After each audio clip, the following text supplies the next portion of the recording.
Welcome to Stories Podcast. I'm your host, Amanda Weldin. Today's story is called The Inch-High Samurai, a Japanese fairy tale adapted by Daniel Hinds. Thanks! Enjoy the episode!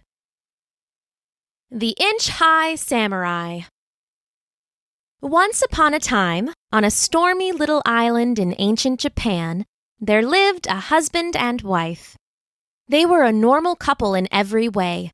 They fished the seas in a small boat with their neighbors. They strained and boiled seawater for salt.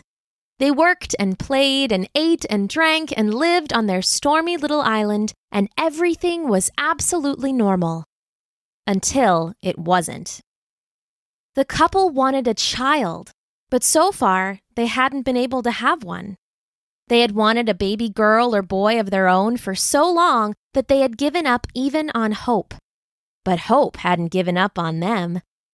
One miraculous day, without word or warning, the wife found herself pregnant. The couple was overjoyed. A baby at last! Smiling from ear to ear, the couple settled in for the usual 9 months of baby growing. Their baby boy came just 2 weeks later. He was beautiful, whole and healthy, perfect in every way but one. He was only 1 inch tall. This didn't bother his parents. They named him Isun Boshi, which means 1 inch, and they loved him fiercely. In a big city, maybe little Boshi would have been famous, but very few others lived on the stormy little island. And while those few marveled at such a tiny baby, they marveled even more when, over the course of the year, the baby boy didn't grow. Not at all. Not an inch. That isn't to say he stayed the same. He changed and learned with an astonishing speed. At the end of that first year, it seemed as though someone had taken a healthy, whip-smart teenage boy and shrunk him down to the size of your thumbnail. He was brash and adventurous and reckless as young people are wont to be, but his parents kept him close, never letting him out of sight. Boshi understood why his parents were concerned, but he yearned for more independence.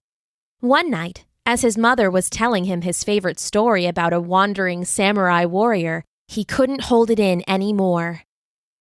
"When I grow up, I'm going to be a samurai," he said, snuggling into the tiny bed his father had whittled for him out of a piece of driftwood. "I'm going to defend a lord and sword fight robbers and ninjas." "You're too small to be a samurai, little Boshi. That's impossible," his mother said. "You'll live with us on the stormy isle." "I will be a samurai," Boshi said. "Well, I don't care how small I am. I can work hard and learn just like anyone else." "Listen to Mother, Boshi. It is impossible," said his father. "You're too small for sword fighting. We love you and don't want you to be hurt. Stay with us. Stay where it's safe." "Yes, my Boshi. Stay with Mama." "Yes, Mama," he said, but something had shifted inside him. He knew then that he had to leave the stormy little island right away, or he might never again have the courage it would take. Later that night, after his parents were asleep, Boshi slipped from his bed atop Mother's table. Small and silent as a mouse, he climbed down the table leg and made his way into the kitchen. It took him many moonlit hours of work, but by the sword-gray light of early dawn, he was ready. He may have finished faster, but he didn't want his parents to worry more than they already would, so 1 grain at a time, he spelled out a message with rice. "I have gone to become a samurai. With luck, I will one day return. With love, your little Boshi." He had also taken a few things, namely a bowl, 2 chopsticks, and a sewing needle. The needle was his sword, the bowl was his boat, the chopsticks his paddles, and by the time sun peeked from behind the clouds over the stormy little island, he was miles away, swept out to sea on the changing tide. That evening, the sea grew wild and choppy. Boshi clung on desperately as water tossed his bowl boat this way and that. Waves towered above him so high their tops were lost in the clouds. Finally, As the last of his strength was failing, Boshi saw a boat approaching between the waves. Had they seen him? He tried to call out, but a wave crashed into him and the seawater rushed into his throat, making him cough, making his head spin and his vision blur. The boat was getting closer. Too close. It sped towards him, a colossal wall of wood and tar. Boshi tried to scream, but only coughed. The boat hit his bowl with a sharp crack and drove him under, deep into the churning, endless sea.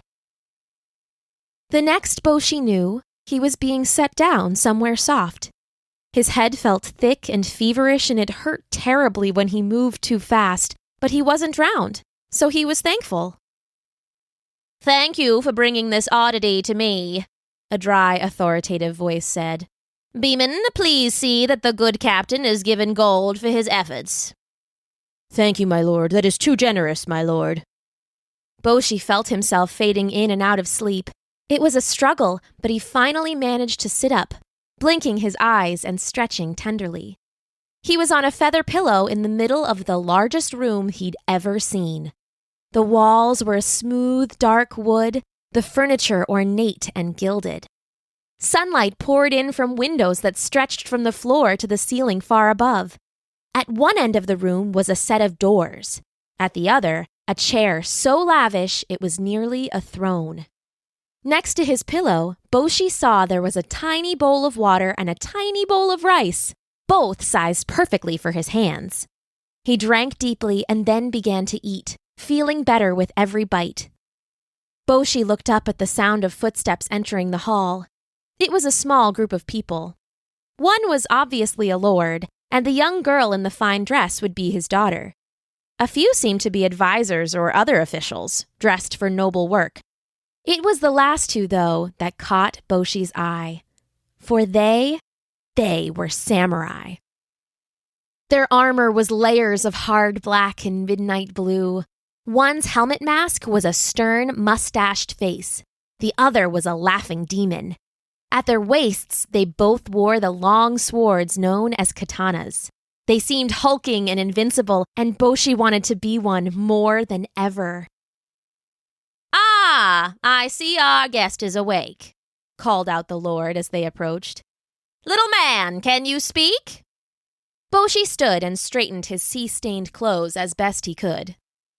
"I can speak. My name is Boshi. Can you tell me where I am?" The lord and the others laughed with delight. "He speaks! A real, living, tiny boy," said the daughter. Up close, Boshi saw her eyes were the same color as the sky back on the stormy little island. They made him feel strangely at home. "Boshi, my name is Akari. You're at my father's home. He is the lord of these lands. A fisherman found you in his nets and brought you here." "Tell us, Boshi," said the lord. "How did you come to be so small?" "I was born this small, my lord." "Remarkable! And you never grew?" "Just my hair." "Amazing! Tell us of your home." So Boshi told them all of his parents, and the stormy little island, and the samurai stories, and the rice grain note, and the bull boat, and the chopstick paddles, and everything else. When he had finished, the lord smiled and shook his head. "A daring adventure, but I'll have a boat take you home. I'm afraid your parents were right. It is impossible. You're too small to be a samurai." "I'm not too small," said Boshi. "Give me a chance and I'll show you. I work really hard. Tiny people can do as much as anyone." "And who will you protect? I don't have the time to be carrying you from meeting to meeting. I'm a busy man." "Me! He can protect me," said his daughter Akari. "What? Akari?" "I think he's brave coming all this way, and it would be nice to have someone my own age to talk to." The lord looked at his daughter with a long and measured gaze and then sighed and shook his head. "Fine, but you're responsible for him. Don't either of you come crying to me if a hawk carries him off or he falls through a crack in the floor." "I won't." "Thank you, sir, for this. I won't let you down. I won't let either of you down." All right, go on then. I have lord business to attend to. Akari brought Boshi to her room and set him down in her dollhouse. It was beautifully made and, for the first time in his life, Boshi was able to have a home where everything was just the right size. The next few months were the best of Boshi's life. He spent his nights guarding Akari and his days studying the samurai guards and mimicking their practices. From time to time, they would invite him onto their simple wooden table where he would show them his technique with his needle sword. The pair, who gave their names as Jin and Hin, would advise and correct Boshi's form. Once, Jin even took up a needle between two fingers and tried to fight Boshi, but he quit when Boshi's little sword drew blood and Hin laughed and laughed. There was no question that the day's training were amazing, but Boshi liked the evenings even better. After dinner and before bed, he would sit and talk with Akari for hours. It soon became clear that they were falling in love, but they both knew it could never be. Not only was he an inch tall, he was also a peasant, and that meant at that time that he was not fit to marry the daughter of a lord. So even though they talked and laughed each night until the stars claimed the sky, they never spoke about their secret feelings. Until, one night, a monster came to steal Akari. Everyone was asleep but Jin, Hin, and Boshi.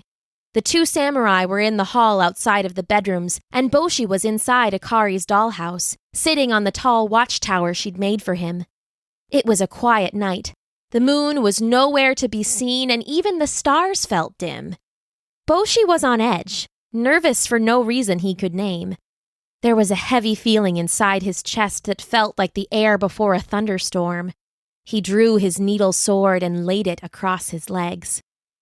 Across the room, the wall blew apart with a deep, echoing roar. Splinters flew, and one long as an arrow stuck quivering in the chair beside Boshi's head. The house shook on its foundation, and rubble rained to the floor. Jin and Hin rushed in through the door, swords in hand, and froze in place. There, standing in the smoking hole that used to be the wall, was a monstrous demon. Its skin was red and scaly, its curving horns were bone white, and each of its 12 fingers was tipped with a dagger-sharp claw. In one hand it held a glowing hammer, shimmering with strange magic. As one, Jin and Hin rushed the demon, swords ready. The monster's hammer whirled into action. It blocked Jin's strike at his head and Hin's lunge for his belly. It blocked cuts from the front and back and lashed out wildly, leaving strange trails of magic light in its wake. Akari was awake and screaming. When had that happened? Boshi wasn't sure. He ran from the dollhouse and made his way to her bed, climbing up the sheets hand over hand while the sword fight rang out in the background. "I'm coming, Akari!" When he pulled himself onto the bed, everything had changed. Akari was sitting up and clutching a hairpin like a dagger. The samurai had backed the demon into a corner and looked to be winning. As he watched, Hin blocked the magic hammer's swing and Jin lunged ahead, his sword crashing into the body of the demon. "Yes, Jin, yes!" Boshi cried, but the words died on his lips. Jin's sword didn't cut into the demon as it should. Instead, it bounced off, as though the beast were carved from stone. The two samurai looked at each other and then at their useless swords. The demon began to laugh, an ugly sound like metal dragging over stone. With one twitch of his magic hammer, he sent the two samurai flying backwards. They crashed halfway through the wall and slumped over, knocked out. The demon turned and reached for Akari. "Stop right there!" The beast paused, black-clawed hand outstretched. "Down here!" The demon finally spotted Boshi, standing tiny between it and Akari, needle sword at the ready. Boshi had a plan. A wild, desperate plan. "You want her? You have to go through me first. I may be small, but I'm tough. The only way to kill me is to swallow me whole. Never mind." The demon laughed again and scooped Boshi up from the bed, ignoring the little needle jabs into its rock-hard skin. It opened wide, impossibly wide, its mouth round and red and sharp as a shark's. Casually, it flicked Boshi into its mouth and swallowed him whole with a rumbly gulp. "Boshi, no!" Akari cried, diving across the bed with her hairpin. It bounced off the demon's skin and skittered away on the floor. The demon reached out for her, its black claws inches from her face, and then it froze. Its face twitched once, then again, and then it roared with pain and lurched away. It dropped its magic hammer to the ground and grabbed at its stomach with both claws. It fell to its hands and knees and pounded at the floor with its blood-red fists. It cried out and rolled over, and then, with a final roar, the demon burst into a cloud of ashes and was gone. "Boshi!" cried Akari, leaping off her bed. "Boshi, you have to be here!" She sifted through the pile of ashes frantically, raking again and again with her fingers and finding nothing. Inspiration struck, and she grabbed her hand fan. She waved it back and forth, blowing away the ashes and leaving behind nothing but little Boshi, coughing like mad. "Boshi!" Akari cried, scooping him up and pressing him to her cheek. "You're alive! What happened?" Boshi sat on her palm and let her dab the ash from his face. "I wanted him to swallow me. The skin was too hard, but inside was softer stuff." He drew his needle sword from his belt. "I told you I'd keep you safe."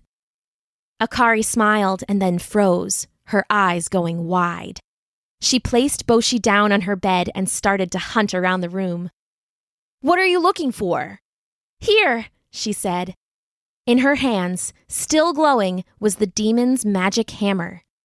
"I think it's a wishing mallet. If you take one from a demon, you get a wish." Boshi looked up at her with a smile. "There's only one thing I want, but I don't think I can lift that hammer." "Don't worry, I can lift it just fine, and I think we have the same wish." Akari brought the hammer down gently on Boshi's head and whispered her wish. With a flash of light and a crackle of magic, Boshi swelled and stretched, and in an instant was the size of a normal man.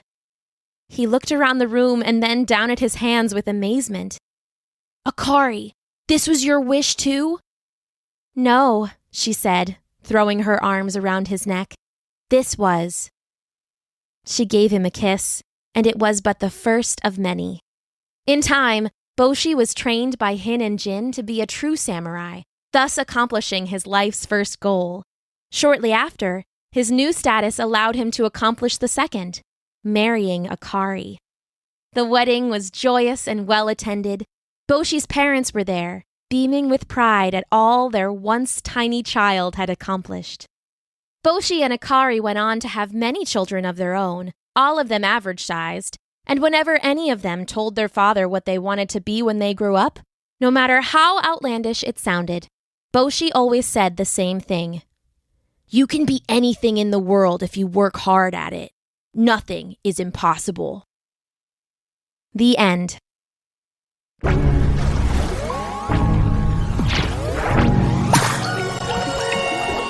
Thanks for listening!